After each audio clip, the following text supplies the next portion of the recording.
میں کوئی خامی ہے نہ ساغر میں کوئی کھوٹ، میں کوئی خامی ہے نہ ساغر میں کوئی کھوٹ، پینا نہیں آیا ہے تو چھلکائے چلو ہو۔ ہم کچھ نہیں کہتے ہیں کوئی کچھ نہیں کہتا، ہم کچھ نہیں کہتے ہیں کوئی کچھ نہیں کہتا، تم کیا ہو تم ہی سب سے کہلوائے چلو ہو۔ ناظرین، میں ہوں بسمل آفتاب عالم اور آپ دیکھ رہے ہیں اردو ہندی نالج چینل۔ آج جو انتخاب میں آپ کے سامنے پیش کروں گا وہ اردو میں لکھے گئے، فارسی میں لکھے گئے تذکرے ہیں، اور تذکرے کے بعد تنقید کی روایت آ گئی۔ اس سے پہلے تذکرے اردو شعراء پر فارسی میں لکھے ہوئے تذکروں پر ہم بات کر چکے ہیں۔ آج جو ہم بات کریں گے وہ بھی فارسی اور اردو دونوں میں ہیں۔ فارسی میں لکھے ہوئے تذکرے ہیں اور وہ لکھے گئے ہیں اردو شعراء پر، اور اس کے بعد میں اردو میں لکھے گئے تذکروں پر بھی بات کریں گے۔ ان تذکروں میں کیا لکھا گیا اس پہ بات کریں گے۔ تذکرے کیا ہیں، یہ تو تذکرے کیا ہیں اور تذکرے کون کون سے جو آپ کو پڑھنا ہے، جس کو پوچھا جاتا ہے یہ تذکرے کس کے ہیں اور یہ کس میں لکھا ہوا تذکرہ ہے، ایسے سوالوں کے لیے میں ویڈیو پہلے ہی پیش کر چکا ہوں۔ اس میں صرف یہ بات پیش کریں گے کہ یہ جو تذکرے 4-6 میں نے لیے ہیں، ان میں تذکروں کے اندر 2-2 3-3 قول میں نے بیان کیے، ان کے اندر کیا کہا گیا ہے یا ان کی خوبی کیا ہے۔ تو فارسی تحریر کردہ اور اردو تحریر کردہ تذکرے اور ان کی تفصیل کیا ہے۔ سب سے پہلے نکات الشعراء، یاد رکھنا یہ ٹاپک ایسا ٹاپک ہے جو اردو کے ہر امتحان میں ہوتا ہے، اور یہ خاص طور سے UGC نیٹ کا سلیبس ہے، اس میں یونٹ نمبر 7 ہے، اس میں تو یہ الگ سے ہی دے رکھا ہے۔ تنقید سے پہلے تذکرے پر ہی بات ہے۔ تو نکات الشعراء یہ آپ کو پتہ ہے میر تقی میر کا تذکرہ لکھا ہوا ہے، فارسی میں انہوں نے لکھا تھا اور اردو شاعروں پر لکھا ہے 1751 میں۔ اب اس میں کیا انہوں نے کیا، سب سے پہلے اس تذکرے میں کیا کرا ہے، امیر خسرو جو ہیں، امیر خسرو جو ہے اس کا ذکر سب سے پہلے اس میں کیا گیا۔ امیر خسرو کون تھے؟ فارسی کے شاعر ہیں اور طوطہ ہند بھی انہیں کہا جاتا ہے، اور یہ ہندی کے بھی پہلے شاعر مانے جاتے ہیں، اردو کے بھی پہلے شاعر مانے جاتے ہیں، یہ یاد رکھنا۔ تو اور یہ نظام الدین اولیاء ہیں دلی کے، تو ان کے یہ جو ہیں شاگرد ہیں۔ اس کے بعد میں پورے تذکرے میں 102 شعراء کا ذکر ہے، یہ یاد رکھنا، اس میں 102 شاعروں کا ذکر کیا گیا ہے اردو کے، اور لکھا یہ فارسی میں گیا ہے تذکرہ۔ محمد حسین آزاد نے کیا کہا ہے آب حیات میں اس تذکرہ سے متعلق؟ محمد حسین آزاد کے مطابق میر کی نظر میں اردو کے 3.25 شاعر ہیں۔ یاد رکھنا کس کو انہوں نے کیا بتایا، 3.25 شاعر ہی اردو کے صرف اس وقت انہوں نے تسلیم کیے ہیں میر تقی میر نے اپنے تذکرے میں، اور 3.25 شاعروں میں خود کو شاعر انہوں نے تسلیم کیا اردو کا۔ اس کے بعد میں انہوں نے سودا کو پورا شاعر تسلیم کیا، اور خواجہ میر درد جو ہیں صوفی شاعر ہیں، اور اکیلے وہ ایسے واحد شاعر ہیں جن کو صوفی شاعروں میں ہی صرف گنا جاتا ہے، انہوں نے کوئی قصیدہ وغیرہ نہیں لکھا۔ اور دلی کے شاعر ہیں درد، خواجہ میر درد، ان کو آدھا شاعر، اردو کا آدھا شاعر شمار کیا ہے اپنے تذکرے میں میر تقی میر نے، اور میر سوز جو اس وقت کے شاعر تھے ان کو پاؤ شاعر۔ تو اس طرح سے 3.25 شاعر انہوں نے بتایا ہے کہ اردو میں شاعر ہیں، شمار کیے ہیں۔ اور کیا ہے، میر کی نظر میں فصاحت اور بلاغت، یہ تذکرے میں ہی کہا گیا ہے، فصاحت اور بلاغت شعر کے لیے نہایت ضروری ہیں۔ تو یہ نکات الشعراء کی بات تھی۔ اب اس کے بعد میں فارسی میں تحریر کردہ ایک اور تذکرہ ہے اردو شعراء پر، گلشن گفتار۔ گلشن گفتار یہ 1752 میں لکھا گیا، اور اس کو حمید اورنگ آبادی نے لکھا تھا۔ اس میں کیا، حمید اورنگ آبادی کے مطابق ان کا تذکرہ اردو شعراء کا پہلا تذکرہ ہے، یہ یاد رکھنا۔ حمید اورنگ آبادی کہہ رہے ہیں کہ اردو شعراء کا پہلا تذکرہ ہمارا ہی اپنا تذکرہ بتاتے ہیں وہ، اور اس تذکرہ کی ابتدا نصرتی سے ہوتی ہے۔ اس میں اور ابھی اس سے پہلے جو بات کر رہے تھے اس تذکرہ میں نکات الشعراء جو میر تقی میر کا تھا، اس میں جو ہے امیر خسرو سے شروعات ہوتی ہے تذکرے میں، اور اس میں نصرتی سے شروعات ہوتی ہے۔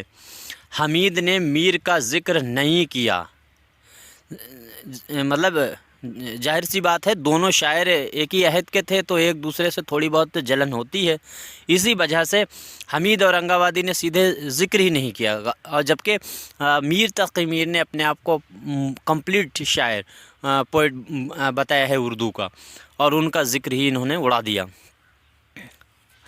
تو کیا ہے، انہوں نے نصرتی سے ابتدا کی اور میر کا انہوں نے ذکر نہیں کیا۔ حمید نے اپنے تذکرہ میں محض 30 شعراء کا ذکر کیا ہے۔ اس کے بعد میں تذکرہ ریختہ گویاں جو ہے یہ 1752 میں لکھا گیا، 1752 میں لکھا گیا ہے، اور اس سے پہلے یہ والا جو گلشن گفتار یہ بھی 1752 میں لکھا گیا۔ میر تقی میر نے جو تذکرہ لکھا وہ 1751-52 میں لکھا، یہ ایک ہی عہد کے لکھے ہوئے تذکرے ہیں۔ تو تذکرہ ریختہ گویان یہ 1752 میں لکھا، اور اس کو سید فتح علی گردیزی نے لکھا تھا۔ اور کیا ہے، اس کو شائع کس نے کیا؟ شائع یہ بہت دن کے بعد مولوی عبدالحق نے 1932 میں شائع کیا تھا۔ مولوی عبدالحق لکھتے ہیں دیباچے میں، اپنے دیباچے میں اسے جو جب انہوں نے شائع کیا تو اس کا دیباچہ عبدالحق نے لکھا، اور کیا لکھا دیباچے میں؟ اس نے تذکرہ نگاروں کے خلاف جو زہر اگلا ہے اس کا ہدف نکات الشعراء ہی ہے۔ کہنے کا مطلب ہے اس میں تذکرہ نگاروں کے خلاف جو زہر اگلا گیا ہے، تو عبدالحق کہتے ہیں کہ اس کی شروعات جو ہے وہ نکات الشعراء میں میر تقی میر نے کی تھی۔ اس کے بعد ہے مخزن نکات جو ہے یہ 1754 یا 55 میں لکھا گیا ہے، اور یہ قائم چاند پوری نے لکھا ہے۔ قائم چاند پوری نے یہ تذکرہ لکھا، اور اس تذکرے میں 121 شعراء کے حالات ملتے ہیں، اور یہ تذکرہ مصنف نے 3 حصوں میں تقسیم کیا ہے، یہ یاد رکھنا۔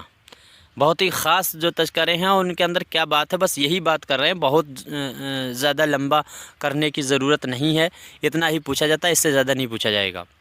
اب اس کے بعد میں اردو میں لکھے گئے تذکرے کیا ہے؟ گلشن ہند 1801 میں مرزا علی لطف نے لکھا تھا، اور یہ اردو میں ہی لکھا گیا ہے، اردو شاعروں پر اردو میں ہی لکھا گیا۔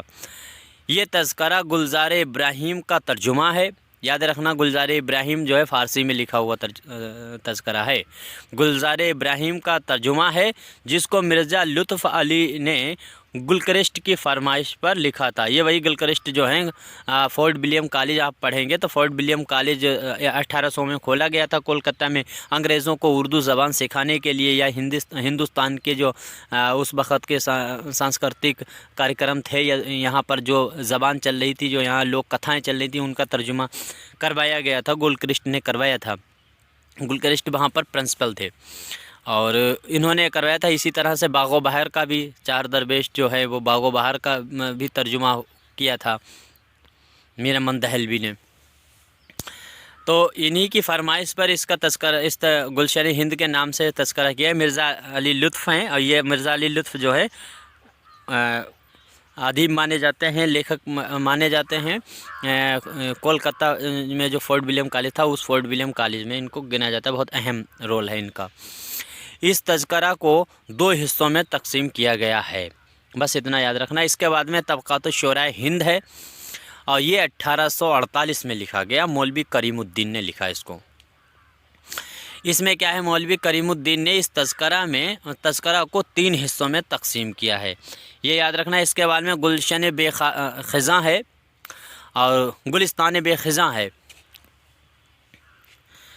یہ 1849 میں میر قطب الدین باطن نے لکھا ہے۔ یہ تذکرہ میر قطب الدین باطن نے گلشن بے خار کے جواب میں لکھا ہے، گلشن بے خار فارسی میں لکھا ہوا تذکرہ ہے۔ اس کے بعد میں گلستان سخن ہے،